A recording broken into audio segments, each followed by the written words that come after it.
মান্না ভাই, আজকে দিনভরই যে ঘটনাগুলো ঘটেছে এবং সরকারের তরফ থেকে একটি বিবৃতিও এসেছে, রাজনৈতিক দলগুলো যে যার মতো করে প্রতিক্রিয়াও জানাচ্ছেন। একটু ছোট করে জানতে চাই যে আপনার অবস্থানটা কি, বা এই কর্মসূচি নিয়ে ছাত্র জনতা যে কর্মসূচি দিয়েছে, ফ্যাসিবাদের চিহ্ন তারা রাখবে না, এই কর্মসূচি নিয়ে আপনার মতামতটাকে একটু জানতে চাই। সরকারের পক্ষ থেকে যে বিবৃতি দেওয়া হয়েছে সেটা খুবই ইনকমপ্লিট। মানে শুধু বলা হয়েছে যেটা অনভিপ্রেত। আমি ডক্টর মোহাম্মদ ইউনূসের বিবৃতিটা পড়লাম, টেলিভিশনে দেখলাম, উনি বলেছেন এরকম যেন আর ভবিষ্যতে না হয়, এটা অনাকাঙ্ক্ষিত। কিন্তু ঘটনা যেগুলো ঘটবার সেটা ঘটে গেছে। কোনো সন্দেহ নাই যে এখন পর্যন্ত বাংলাদেশ আওয়ামী লীগ বা পতিত স্বৈরাচার জনগণের মধ্যে ফিরে আসবার ন্যূনতম জমিও তৈরি হয়নি।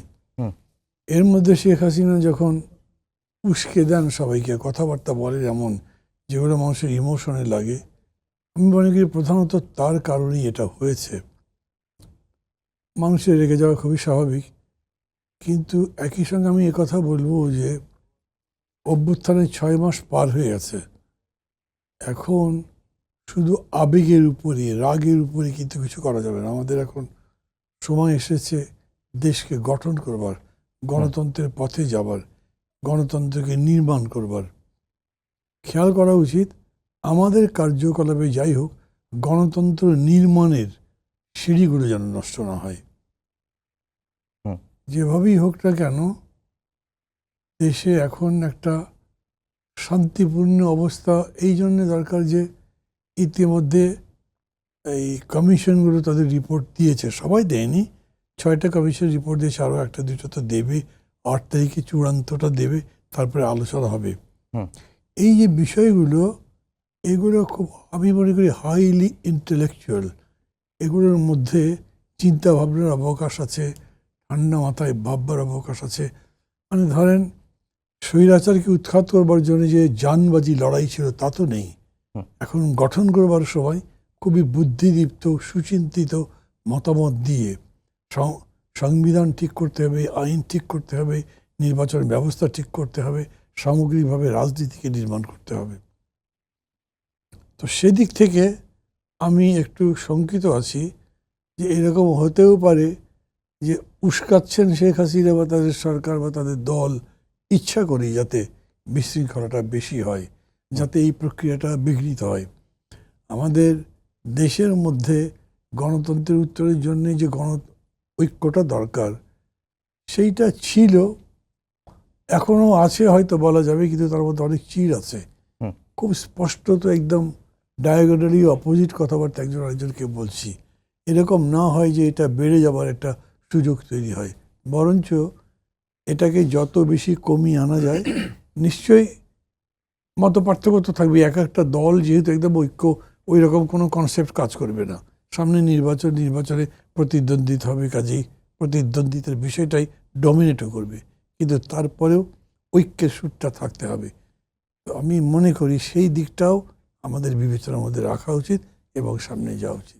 না মান্না ভাই, আপনি যেটা বলছিলেন যে উস্কাচ্ছেন শেখ হাসিনা, বিশৃঙ্খলা যাতে দেশে হয়, বাংলাদেশে যেন বিশৃঙ্খল পরিস্থিতি তৈরি হয়, এটি শেখ হাসিনা চাচ্ছেন, এটি স্পষ্ট। কিন্তু শেখ হাসিনাকে থামাতে আমরা কেন পারছি না? না, শেখ হাসিনাকে আপনি কীরকম করে থামাবেন? উনি ওখান থেকে বিবৃতি দিচ্ছেন, আপনার সেটা থামাবার তো কোনো পথ নেই। ডক্টর ইউনূস একদম প্রাথমিকভাবে প্রথম দিকে বলেছিলেন ইন্ডিয়ান গভর্নমেন্টকে, ঠিক আছে তোমরা আশ্রয় দিয়েছ, আমরা পছন্দ করছি না, কিন্তু থাকুক, কিন্তু কথা যেন না বলে। এই কথা টাইম অ্যান্ড এগেন বলা হয়েছে ইন্ডিয়ান গভর্নমেন্টকে। ইন্ডিয়ান গভর্নমেন্ট তো শুনছে না, উনি তো বলছেন, এবং এই বলাটাকে তারা রেস্ট্রিক্টও করছে না, বা অন্য কোনোভাবে এগুলোকে মানে নিরুৎসাহিত করা, বন্ধ করা, এই কাজগুলো তো তারা করছে না।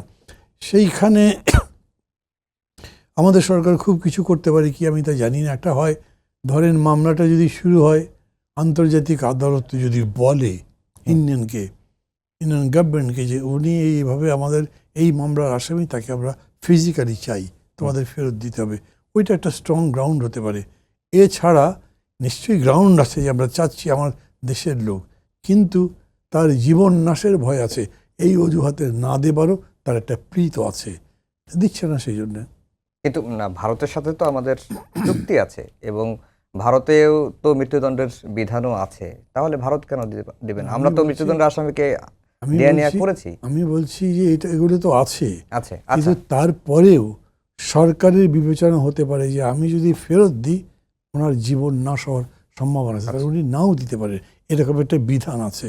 যেহেতু সরকার, ভারতীয় সরকার সম্পূর্ণভাবে বাংলাদেশের বাজিটা শেখ হাসিনার উপর রেখেছিলেন এবং তারা তাকে রাখতে চায়।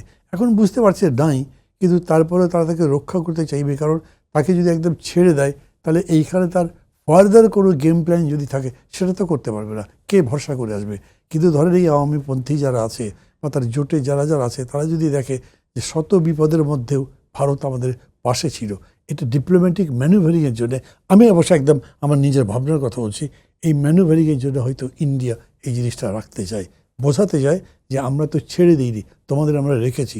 পরবর্তীতে করবে যেমন চাপটা হবে এরকম করে, তোমরা তো ইনক্লুসিভ রাজনীতির কথা বলছো, ইনক্লুসিভ ভোটের কথা বলছো, তাহলে তাদেরকেও ভোট করতে দাও। ঠিক আছে, শেখ হাসিনা বা যাদের যাদের বিচার করলে, কিন্তু যারা বিচারের মধ্যে পড়লো না তাদের দিয়ে আওয়ামী লীগ করলে অসুবিধা কি? কিছু একটা গেম প্ল্যান তো তাদের আছে, এবং এই গেম প্ল্যানটা ছাড়া নিশ্চয়ই ইন্ডিয়ার মতো দেশ যাচ্ছে না। আমরা সেই জায়গাতে কতদূর কি বুঝছি, কি করছি সেটা তো আমি জানি না, বিকজ এই সম্পর্কে সরকার কিছু বলেনি।